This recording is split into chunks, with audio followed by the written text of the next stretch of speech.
I feel that it's time for a little reality check. It's always good to have a reality check, isn't it? To check in with reality. We can get so lost in the illusions of our mind that every once in a while, and maybe more frequently than usual, we need a little bit of a reality check. Recently, someone has been saying that the answer is Muji Baba. Muji Baba is the answer. Whatever question you have, Muji Baba is the answer. And other people say Ramana is the answer, or Jesus is the answer, or Buddha is the answer, and even that I'm the answer. The mind's way of seeing this. But this is not true. You are the answer. You are the answer. There is no other answer other than you. You just don't know what you are. That's the problem. You don't know what you are. You are the answer. Because you don't know what you are, you search for the answer in Muji Baba, in Jesus, in Buddha, in Ramana, in me. And I am not the answer. Muji Baba is not the answer. Jesus is not the answer. God is not the answer. You are the answer. You just don't know what you are. And that's why you're so confused. That's why you think all these other things are the answer, or conspiracy theories are the answer. Those things wouldn't bother you. You wouldn't be distracted and confused by that if you understood what you are. You are the answer.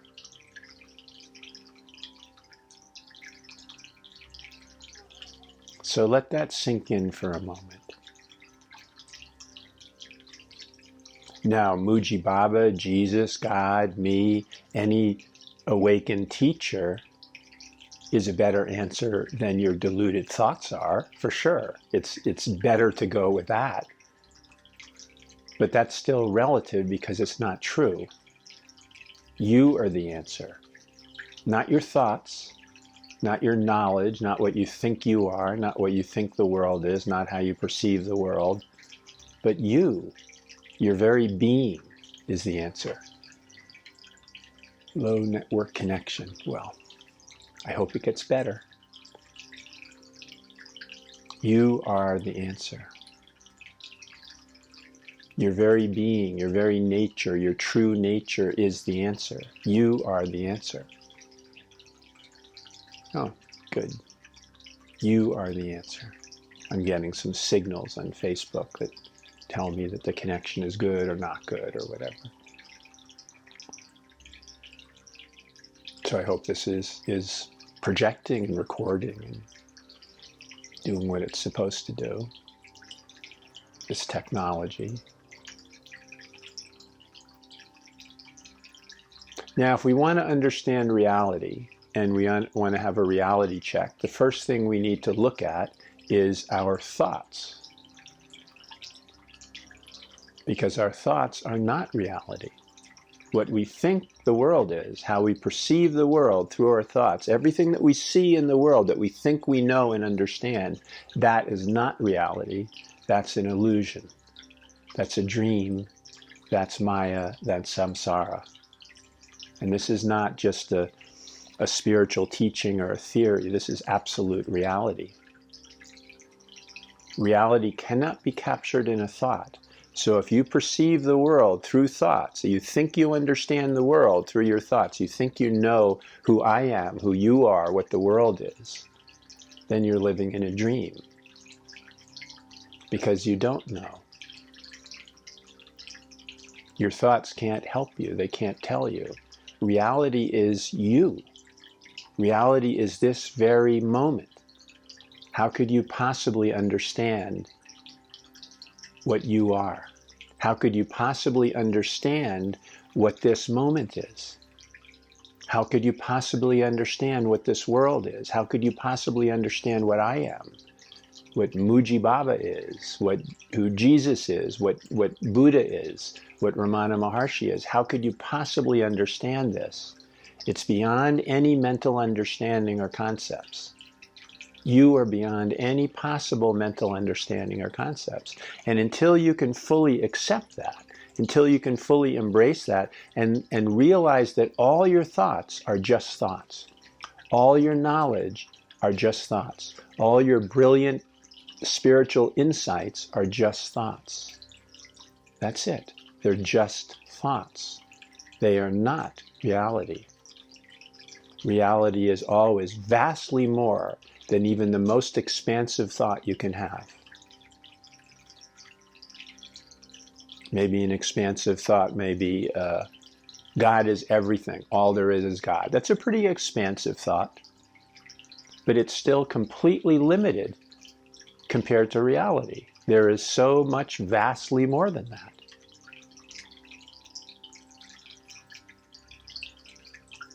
So we seek through thoughts, we seek to wake up, we seek to find reality, to find God, to find truth through thoughts. This is what we've been trained to do and conditioned to do. This is our way. This is the way that we've been taught, the way that we've been programmed, much like a computer, to do this.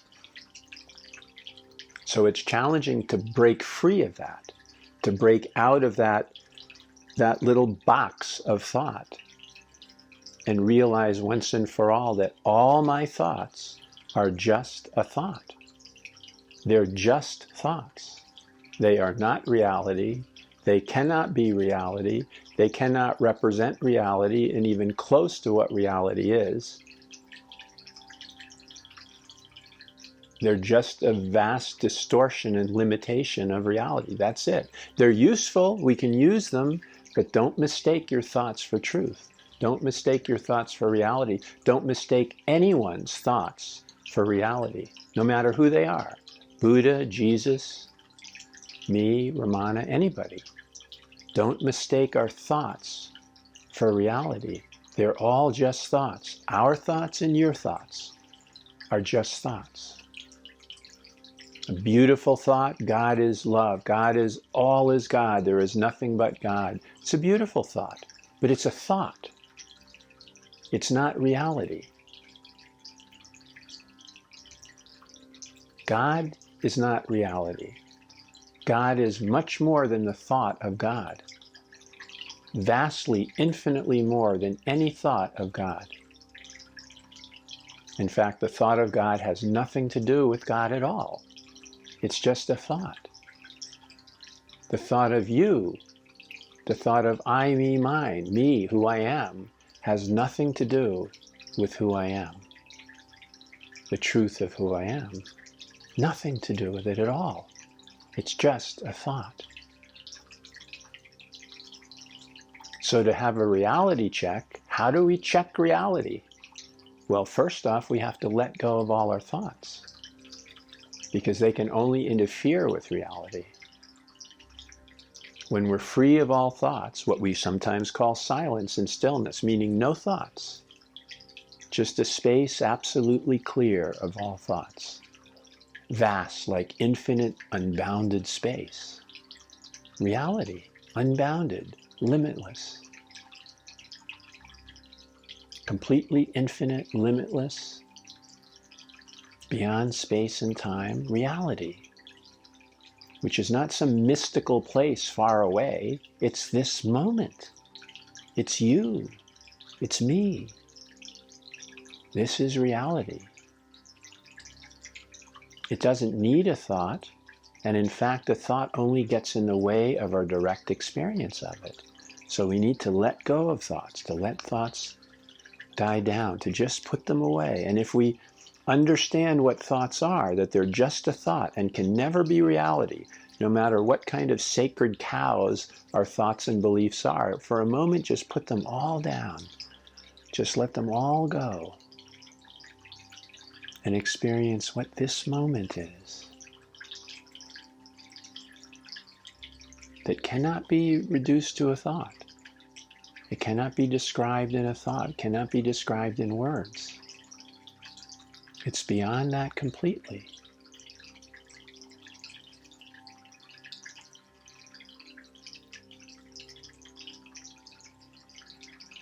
And if you can come with me here, if you can let go too, if you can let go of all your thoughts for just a moment, put them all aside, let them all go as unimportant in this moment.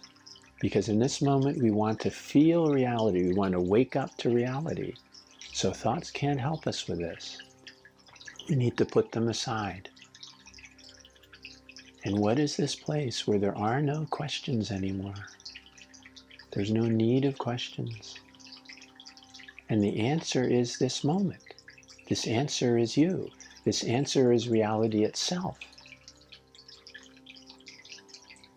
It's too vast for a thought answer, too vast for a word answer. I know there are many spiritual teachers that have theories and different teachings that tell you this, and this is reality, and this is that. Bullshit. Absolute, complete, and entire bullshit. Those are just thoughts. If they lead you to a space of freedom from all thoughts, including that teacher's thoughts, including all your thoughts, then good. Yes, that's the point of spiritual teaching. Unlearning everything, every single thought you've ever had, unlearning all of it, reducing you down to the most basic core essence of what you are, beyond any thought. Even to call it being is way too much thinking. There are no words for what you are, no words for what reality is, no words for what I am. And what you are and what I am and what reality is exactly the same. Completely beyond all thought.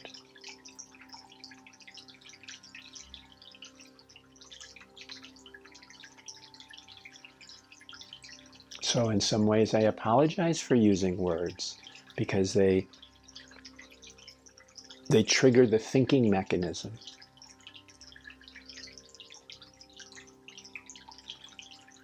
So I'll leave space. When I feel that the words have done their work, I'll leave some space for you to have the experience of reality.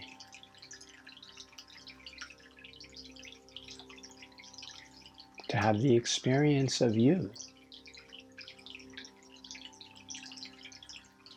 Beyond any possible concept.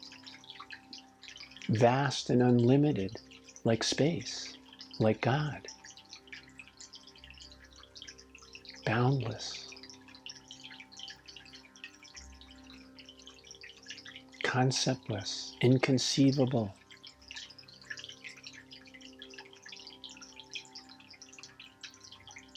And if you can let go to this, you will find the answer. And as I said in the beginning, that answer is you.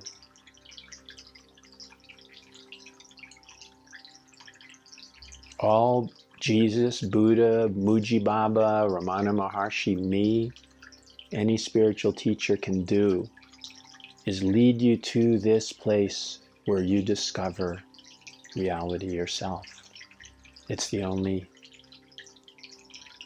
understanding there is your direct experience of reality.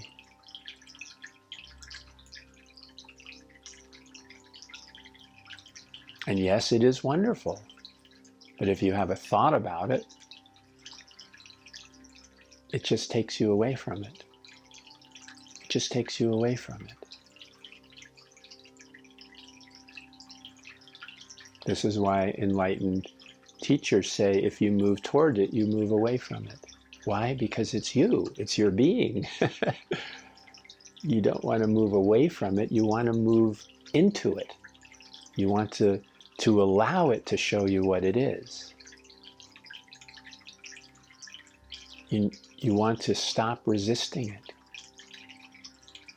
Stop putting your thoughts in the way. Stop putting your understanding in the way. Stop putting your seeking in the way. I see people, so many people just grasping for more thoughts, grasping for more thoughts. What does Muji say? What does Buddha say? What does Jesus say? What does Ramana say? More thoughts. Give me more thoughts. And what do I think about all this? What's my opinion when I weigh what one teacher says and another and my different understanding? What do I think of all this? Just grasping for more and more thoughts, like this hungry, insatiable, voracious desire for thoughts. In Buddhism, we call this the hungry ghost. There are beings who have this extremely thin neck and these enormous bellies, and they're trying to feed themselves, but they can never get enough. They can never get enough. They're constantly, insatiably hungry for more. And this is how we are with our minds. Most humans are this way, grasping, grasping, grasping.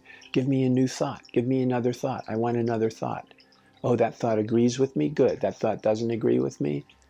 And we don't know how to hold paradox. We don't know how to hold two opposing thoughts in our mind at the same time. We refuse to do that. So we suffer. Our minds are atrophied, calcified, frozen in place. All we can do, like a hamster in a wheel, is take in thoughts that agree with our own thoughts, agree with our own opinions and our own beliefs. If a contrary thought comes up, we can't deal with it. We are either blind to it or we resist it and reject it. So people they can't communicate with each other. If you have opposing thoughts from my thoughts, we can't communicate. So I say, let go of all thoughts, right? It's radical, but it's also the only way. It's the only way that we can regain our ability to think critically, to not be attached to our thoughts so that new thoughts can come in and we can accept them. Opposing thoughts, opposite thoughts, yeah, fine, bring them all in, I don't care. Well, I'm just playing, they're only thoughts. It's not a big deal, they're just thoughts. They're just thoughts, and then we're free to play with these thoughts and use them as they're useful and just ignore them when they're not. But when you transcend your thoughts, when you actually wake up, which means to be free of your thoughts, to be free of this sense of this thought-based person, this I, this separate I, which doesn't exist, this fictionary character, we're free to use thoughts freely.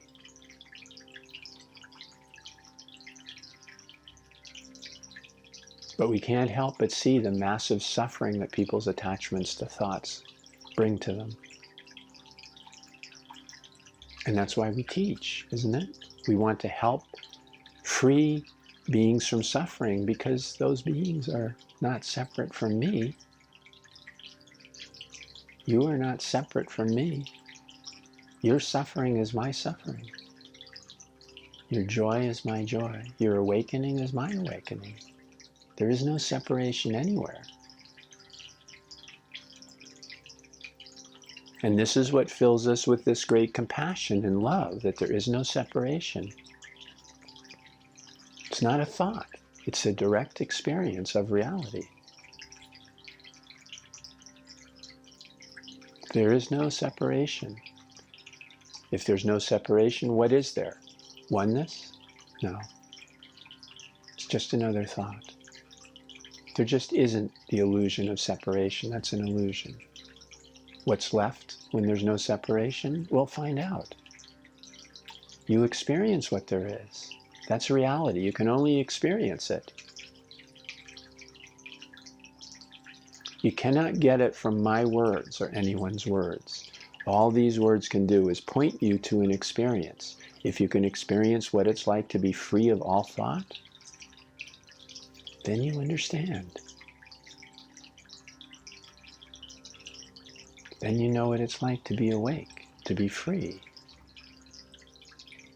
to experience this boundless peace and uncaused happiness, and all-pervasive unconditional love for all existence. This is not a psychedelic drug trip or a hypnosis or some special mystical experience. This is reality. It's always been like this. You've just missed it. You just have been resisting it. Your thoughts have been in the way and distracted you from what's here. And don't get attached to the thoughts of profound peace or uncaused happiness, or your mind is going to take that in as a thought. And that's not my intention. My intention is to have you let go of all thoughts so that you can experience this. So that you can experience reality. So that you can have a reality check. And once you have a real reality check like this, you will never believe your thoughts again. Because you know what they are. You can see them. You've experienced what it is like to be free of thoughts and what it's like not to be. Your whole life you've experienced what it's like not to be free of thoughts. And when you are free, there's a huge contrast between the two.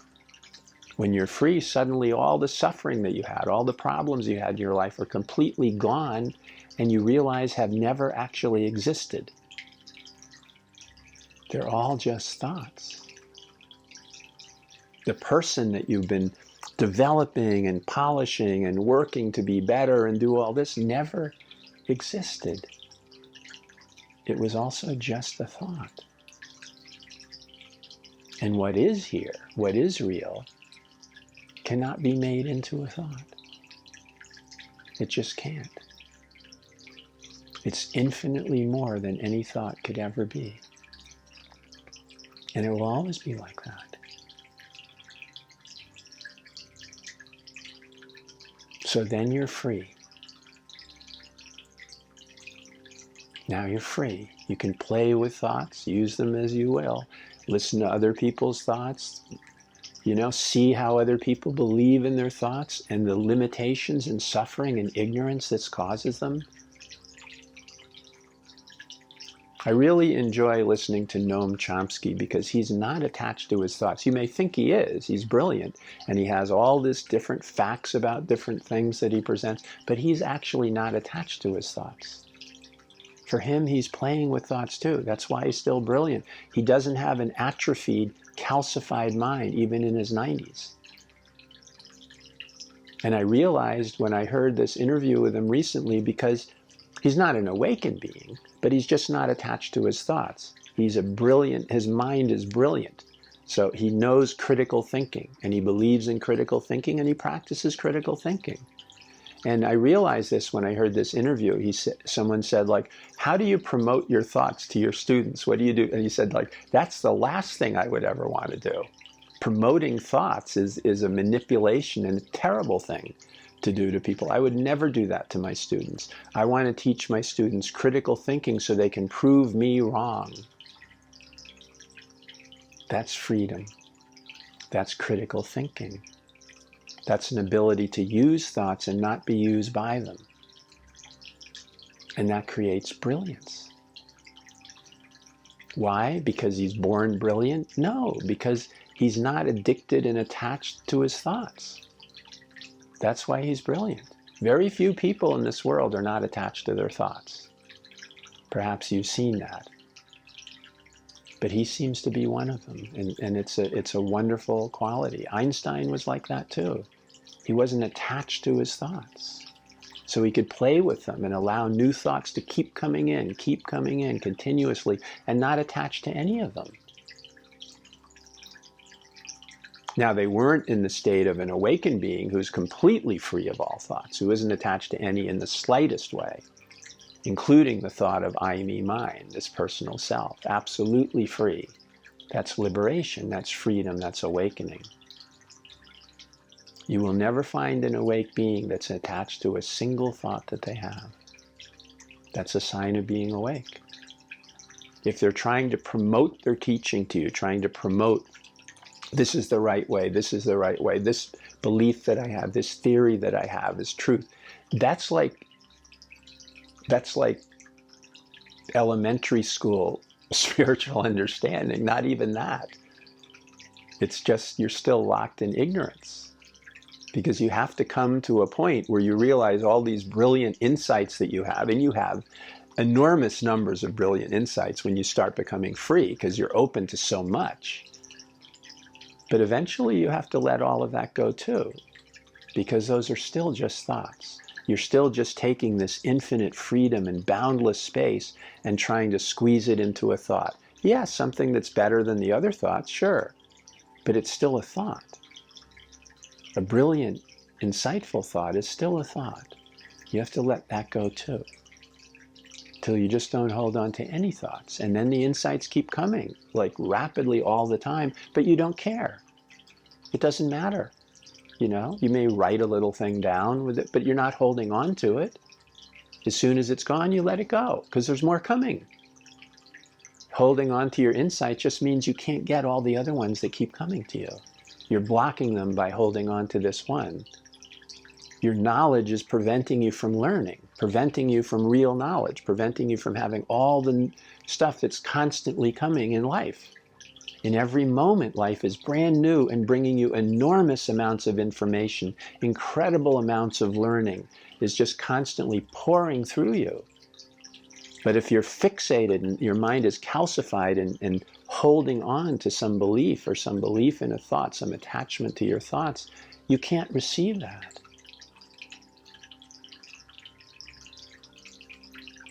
Reality is continuously learning, continuously growing in every single moment, beginning all over again.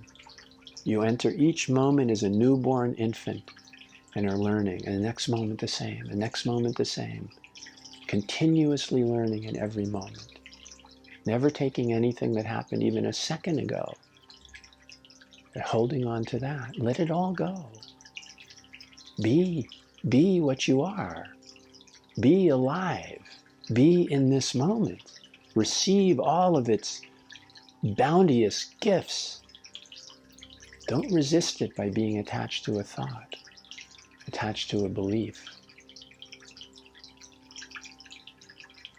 That's a reality check. Let all thoughts go. And you're not reality checking. Reality is doing the checking. You are reality. It's not your thoughts. It's you. Your being. The inconceivable, boundless, infinite, eternal you.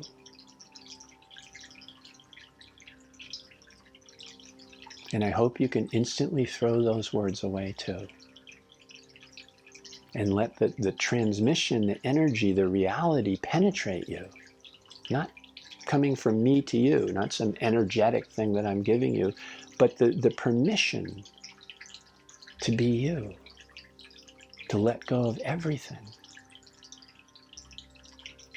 All those countless years and generations of conditioning and brainwashing that have limited your ability to experience your true nature.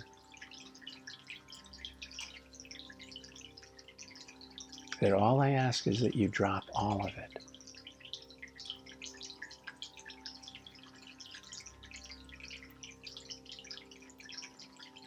And you start in this moment, newly born, innocent of all that garbage, all that conditioning, all that brainwashing, all that those controls and the attachments and the suffering. Just let it all drop. And see what's here when you do that. See what's here without all of that.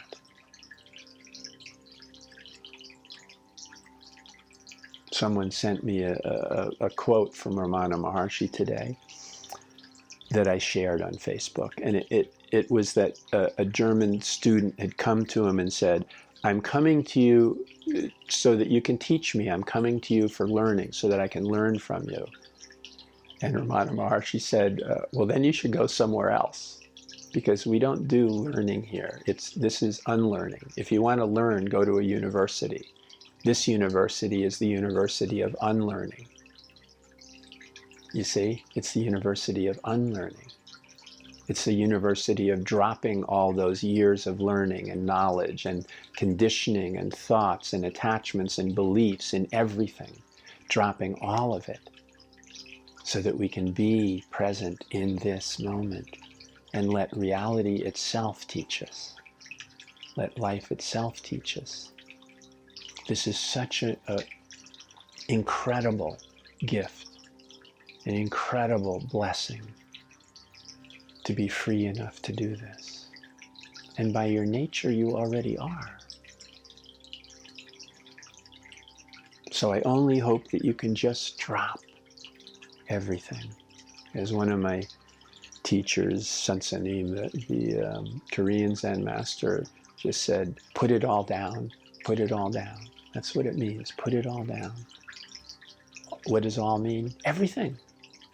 All your thoughts, all your knowledge, all your beliefs, who you think you are, your roles, everything. Your perception of the world, your perception of God, your perception of Zen, your perception of Buddhism. Let it all go. Drop all of it. And see what remains. Because what remains is truth. When you put everything down, what's left is reality. What's left is truth. This is how you discover truth. It's not learning, it's unlearning. This is how you reality check. This is how you let reality check you. Check your beliefs, your attachments, the things, the burdens that you're holding on to that create your confusion, your ignorance and suffering.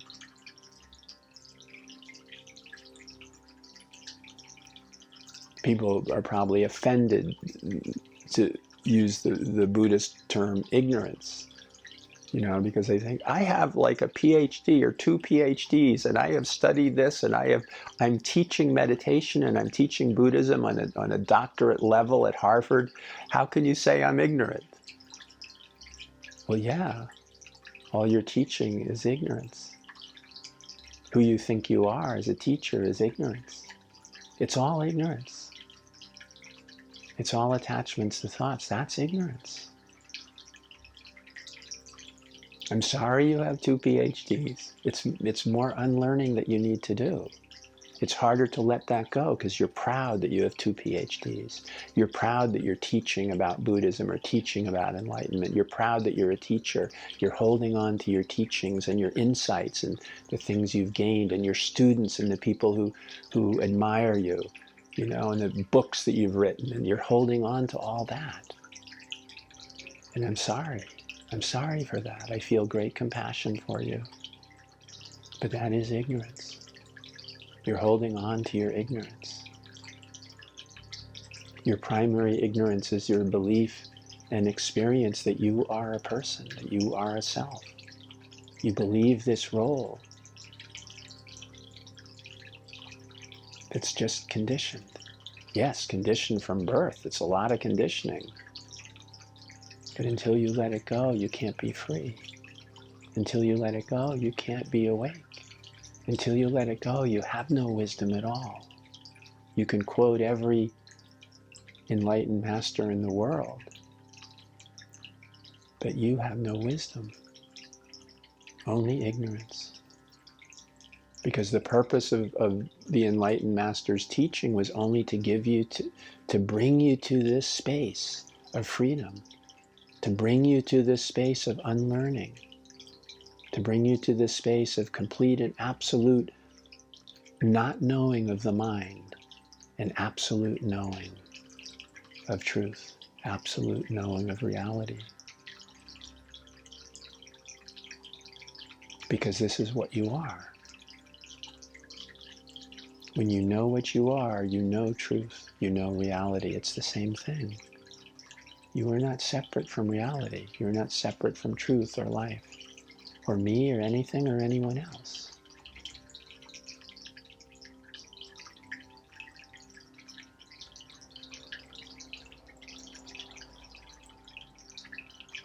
I hope you can experience this. Not understanding with your mind, that's meaningless. It's useless, really. But if you can experience it directly, if you can have this experience of freedom,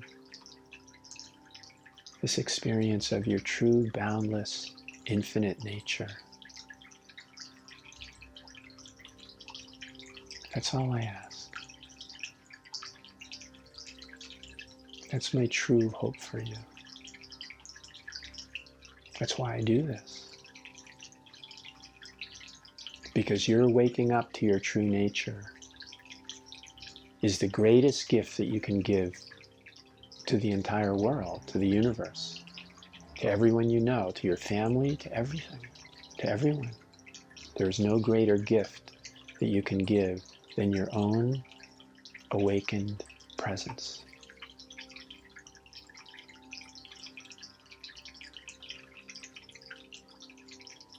It's not a doing, it's a being. You already are this. It's an unlearning, it's a letting go, it's a dropping, it's a putting it down, putting it all down.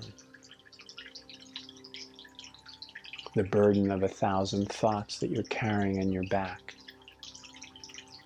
as a weight that slowly, as you get older, crushing you, crushing the life out of you. Let it go. Put it down. Realize your true nature.